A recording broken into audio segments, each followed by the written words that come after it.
Bismillahirrahmanirrahim. Assalamualaikum warahmatullahi wabarakatuh. Sahabat keluarga, sayang keluarga dimanapun saling menjaga. Kita berjumpa kembali dengan podcast Saga yang kali ini mengambil tema tentang lansia untuk memperingati datangnya Hari Lansia Nasional yang diperingati setiap tanggal 29 Mei setiap tahunnya. Sahabat keluarga, tentu sudah tidak asing lagi dengan lansia, yang mana menurut Undang-Undang Nomor 13 tahun 1998, lansia itu adalah penduduk atau warga yang memiliki usia 60 tahun ke atas. Di antara kita tentu memiliki lansia yang ada di sekitar kita, apakah orang tua kita, apakah kakek nenek kita, famili, sanak saudara maupun kerabat handai tolan yang ada di sekitar kita. Sahabat keluarga, kita mesti menyadari baik lansia itu sendiri maupun keluarga yang memiliki lansia bahwa memasuki usia tertentu yang dikategorikan sebagai usia lansia, misalnya dalam hal ini adalah 60 tahun ke atas, tentu sudah terjadi perubahan-perubahan yang secara umum. Perubahan itu terjadi diantaranya adalah perubahan fisik, perubahan psikis, perubahan biologis, psikososial, spiritual, dan perubahan-perubahan lainnya yang tentu tidak sama, yang tergantung pada masing-masing individu. Perubahan ini sangat dipengaruhi oleh pola makan, oleh pola kegiatan sehari-hari, diantaranya apakah seseorang itu rajin untuk melakukan kegiatan olahraga, dan juga apakah seseorang ini dilatar belakangi dengan kondisi psikologis yang sehat, periang, ekstrovert, introvert, dan sebagainya. Semuanya itu akan berpengaruh terhadap perubahan-perubahan yang dialami seiring dengan bertambahnya usia. WHO sendiri sudah mengeluarkan konsep menua secara aktif atau active aging, di mana active aging ini didefinisikan sebagai suatu proses memanfaatkan peluang kesehatan, partisipasi, dan keamanan untuk meningkatkan kualitas hidupnya di masa tuanya. Lebih lanjut menurut WHO bahwa kata aktif berarti penduduk lansia tetap bisa berpartisipasi dalam kehidupan baik keluarganya, lingkungannya maupun kehidupan bernegara tentunya. Sahabat keluarga, lalu ikhtiar apa yang kita bisa lakukan untuk menjadikan lansia yang ada di sekitar kita ataupun kita sendiri selaku lansia agar menjadi active aging atau menuas dengan tetap aktif. Untuk bisa menua dan tetap aktif atau active aging, tentu lansia itu sendiri harus mampu beradaptasi dengan perubahan-perubahan yang terjadi pada dirinya. Banyak bersyukur dan juga ikhlas terhadap perubahan-perubahan yang terjadi seiring dengan bertambahnya usianya. Dengan demikian, maka baik keluarga yang memiliki lansia maupun lansia itu sendiri bisa saling terus berinteraksi dengan positif, berinteraksi dengan lebih baik lagi, saling menyayangi, saling melindungi, saling menerima keadaan satu dengan yang lainnya, dan dengan demikian secara langsung maupun tidak langsung dapat membantu lansia untuk menemukan jati dirinya sehingga lansia tersebut menjadi manusia atau lansia yang tangguh. Adapun bagi lansia itu sendiri dapat terus mengambil peran-peran pentingnya di tengah-tengah keluarganya maupun di tengah-tengah lingkungan komunitasnya, sesama lansia misalnya, maupun di dalam masyarakat secara umum. Peran-peran tersebut diantaranya adalah bisa berlaku selaku motivator. Karena lansia ini sudah banyak asam garam yang dicicipi selama masa kehidupannya, sehingga hal-hal yang bisa dipetik pengalamannya ataupun bisa dijadikan lesson learned untuk generasi berikutnya bisa diajarkan melalui satu proses edukasi juga motivasi kepada para generasi yang lebih muda. Peran lain misalnya bisa sebagai grandparenting untuk pasangan-pasangan muda yang telah memiliki anak atau cucunya sendiri. Grandparenting ini penting untuk dilakukan mengingat para pasangan-pasangan muda ini tidak seluruhnya siap untuk menjadi orang tua, maka tetap masih dibutuhkan grandparenting Pak dari generasi sebelumnya termasuk dari lansia, khususnya untuk nilai-nilai kehidupan yang positif, untuk nilai-nilai keluarga yang baik, untuk nilai-nilai keluarga yang mulia, nilai-nilai keluarga yang luhur yang masih terus relevan dengan zamannya untuk diterapkan. Di samping itu, sahabat keluarga, lansia juga bisa masih terus melakukan kegiatan-kegiatan ekonomi produktif tentunya. Nah, kegiatan ekonomi produktif yang dilakukan lansia ini tidak terlepas dengan kegiatannya di saat dia masih muda dan juga di saat dia ketika masih aktifnya ataupun skill keterampilan yang dia miliki yang bisa dikembangkan berangkat dari hobi bisa kemudian menjadi kegiatan ekonomi produktif. Dengan demikian, maka hal-hal yang tadi diintroduksi oleh WHO untuk mendorong terbentuknya lansia yang tangguh, yang memenuhi paling tidak 7 dimensinya ini dapat kita kembangkan atau dapat kita wujudkan secara bersama-sama. Nah, sahabat keluarga, kita kenali apa saja dimensi lansia tangguh. Yang pertama, dimensi lansia tangguh ini tangguh secara spiritual. Secara spiritual seiring dengan bertambahnya usia, syaratnya pengalaman-pengalaman hidup, maka seorang lansia umumnya bisa menjadi panutan dari segi spiritualitasnya, ditambah dengan aktivitas-aktivitas keagamaan dan juga kegiatan-kegiatan rohani yang seringkali diikuti oleh para lansia. Untuk itu, dukungan keluarga tetap diperlukan agar lansia memiliki kesempatan untuk beraktivitas dan juga untuk mengekspresikan spiritualitasnya dalam kehidupannya sehari-hari, diberikan wadah, diberikan kegiatan dan juga jalan untuk meningkatkan spiritualitasnya, juga untuk mengedukasi generasi-generasi sebayanya maupun generasi bawahnya untuk juga bisa mendapatkan pengalaman spiritualitasnya yang terbukti bahwa hal tersebut sesuai dengan tuntunan agama. Dimensi yang kedua adalah dimensi intelektual.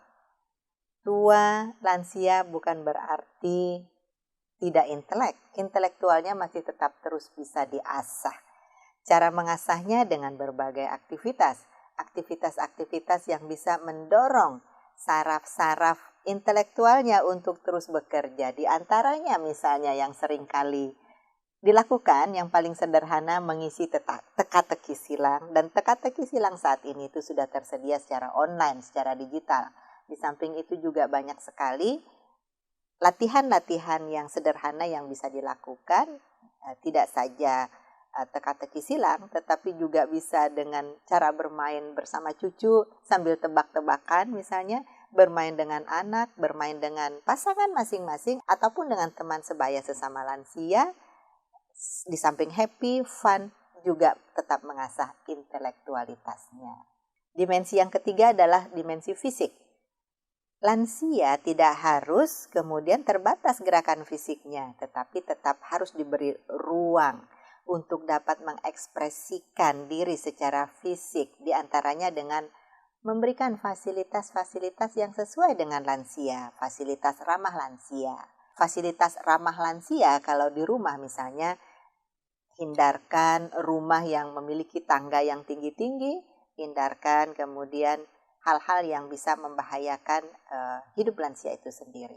Di samping hindarkan tangga di rumah, perbanyak juga tempat-tempat yang bisa untuk berpegangan.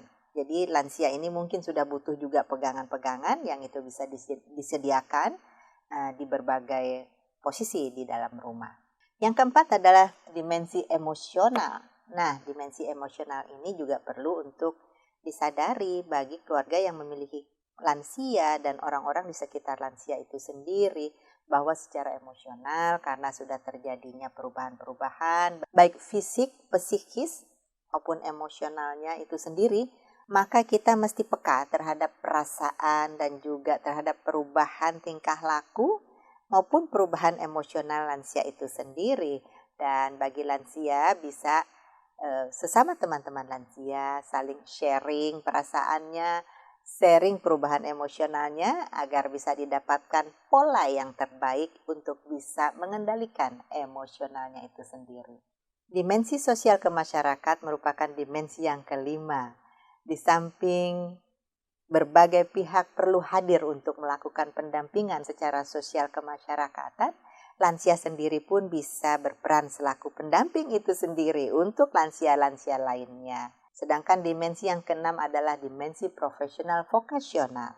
Tidak sedikit lansia yang memiliki keterampilan dan skill profesional vokasional yang dapat dijadikan menjadi salah satu sumber untuk tetap eksis di tengah-tengah keluarga maupun di tengah lingkungannya, di tengah masyarakat, bahkan di negaranya. Nah, dengan kemampuan profesional vokasionalnya, lansia tetap terus dapat berkiprah baik untuk keluarga, masyarakat di sekitar maupun tentu saja sesama lansia. Karena biasanya sesama lansia itu dengan metode peer group bisa lebih mengena lebih mudah menerima hal-hal yang diedukasikan atau hal-hal yang disosialisasikan, termasuk aspek-aspek profesionalisme dan vokasional. Dan dimensi terakhir yang ketujuh adalah dimensi lingkungan, secara fisik dan secara non-fisik. Yang secara fisik, lingkungan fisik misalnya disediakan sarana prasarana agar lansia dapat beraktivitas dengan lebih mudah. Contoh anak tangga yang ramah lansia, trotoar yang ramah lansia, toilet ramah lansia, serta sarana prasarana lain-lainnya yang ramah lansia. Sedangkan lingkungan non-fisik artinya siapapun yang berada di sekitar lansia, baik itu keluarganya sendiri maupun para pendamping, hendaknya memberikan suasana yang nyaman, yang aman, yang menenteramkan dan juga dapat mengeksplor keunggulan-keunggulan lansia itu sendiri sehingga dia dapat terbantu untuk dapat mewujudkan ketangguhan dirinya agar dia tetap berguna di tengah-tengah keluarga, masyarakat, dan negara. Sahabat keluarga, pola pengelolaan lansia di negara kita masih sangat khas di mana keluarga-keluarga yang memiliki lansia masih lebih banyak yang memilih untuk tetap tinggal bersama orang tuanya yang sudah lansia. Ada juga beberapa yang sudah memilih untuk menitipkan orang tuanya yang sudah lansia di tempat-tempat kehidupan baru, misalnya di tempat-tempat senior living, ataupun barangkali ada juga yang di panti asuhan. Nah, apapun pilihan yang dipilih oleh sahabat keluarga, pastikan bahwa upayakan hal-hal yang terkait dengan fungsi-fungsi keluarga itu masih bisa dijalankan, baik lansia yang masih bertempat tinggal di dalam keluarga maupun yang sudah bertempat tinggal di lingkungan barunya. 8 fungsi keluarga yang mari tetap kita jalankan dengan berbagai cara adalah fungsi agama, dimensi spiritual, fungsi sosial budaya yang sesuai dengan dimensi sosial kemasyarakatan, fungsi cinta kasih, hal ini untuk berkaitan dengan dimensi emosionalnya lansia, fungsi perlindungan, dimensi sosial kemasyarakatan, fungsi reproduksi. Tentu ini sudah menyangkut fisik reproduksi dalam hal ini adalah grandparenting misalnya untuk lansia terhadap cucu-cucunya. Kemudian ada fungsi sosialisasi dan pendidikan terkait dengan dimensi intelektualnya, fungsi ekonomi untuk dimensi profesional vokasional, serta fungsi lingkungan. Sahabat keluarga, dengan kita menerapkan 8 fungsi keluarga di dalam keluarga kita masing-masing, kita berharap agar lansia yang ada di sekitar kita ataupun di dalam keluarga kita, baik yang masih bertempat tinggal di dalam keluarga kita maupun yang bertempat tinggal sendiri di rumah masing-masing sendiri ataupun di tempat-tempat lainnya seperti tadi ada di senior living maupun di panti-panti asuhan. Yang jelas komunikasi timbal balik antara keluarga maupun pendamping-pendamping lansia ini dapat tetap terus dijalankan sehingga lansia-lansia memiliki peluang dan memiliki ranah untuk mengembangkan diri menjadi lansia yang tangguh.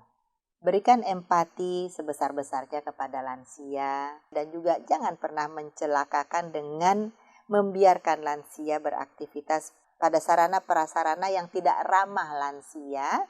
Berikan otonomi yang memadai agar lansia memiliki waktu sendiri, memiliki peluang juga untuk memutuskan sendiri hal-hal yang ingin dilakukan untuk kebaikan lansia dan keluarganya serta lingkungannya. Kedepankan aspek keadilan dan juga kesungguhan hati di dalam kita mengelola lansia dimanapun kita berada. Sahabat keluarga, Hari Lansia diperingati setiap tanggal 29 Mei setiap tahunnya. Undang-Undang Kesejahteraan Lansia pun sudah lama ditetapkan, yakni sejak tahun 1998. Dan sampai dengan hari ini, yuk kita terus tingkatkan pelayanan-pelayanan terhadap lansia dan juga pengelolaan terhadap lansia di lingkungan kita masing-masing, tentu saja utamanya untuk para orang tua kita, sahabat, kerabat, dan juga sanak saudara kita, serta masyarakat pada umumnya. Dengan kita mengelola lansia agar menjadi tetap sehat, tetap produktif, tetap aktif menjadi active aging, maka kita pun dapat menjadikan proses pembangunan menjadi lebih baik lagi dan lingkungan kita akan menjadi tetap kuat, juga tetap semangat. Sahabat keluarga, di antara kita tentu masih banyak yang memiliki lansia di sekitar kita. Apalagi kalau itu orang tua. Maka di Hari Lansia Nasional ini, yuk kita introspeksi apa-apa saja yang sudah kita lakukan untuk orang tua kita yang sudah lansia, untuk tetangga kiri kanan kita yang sudah lansia, untuk kerabat sahabat kita yang juga sudah lansia, atau diri kita sendiri pun sudah lansia. Kita berintrospeksi, kita merenung dan juga melangkah pasti untuk melakukan hal-hal terbaik untuk lansia dimanapun berada. Selamat Hari Lansia Nasional tanggal 29 Mei. Semoga para lansia dimanapun berada tetap sehat, tetap sejahtera, kuat, active aging, dan dapat terus menginspirasi, memotivasi, dan juga terus dapat meningkatkan semangat generasi-generasi sesudahnya dan juga generasi sesama lansia. Sahabat keluarga, lansia sehat, Indonesia kuat.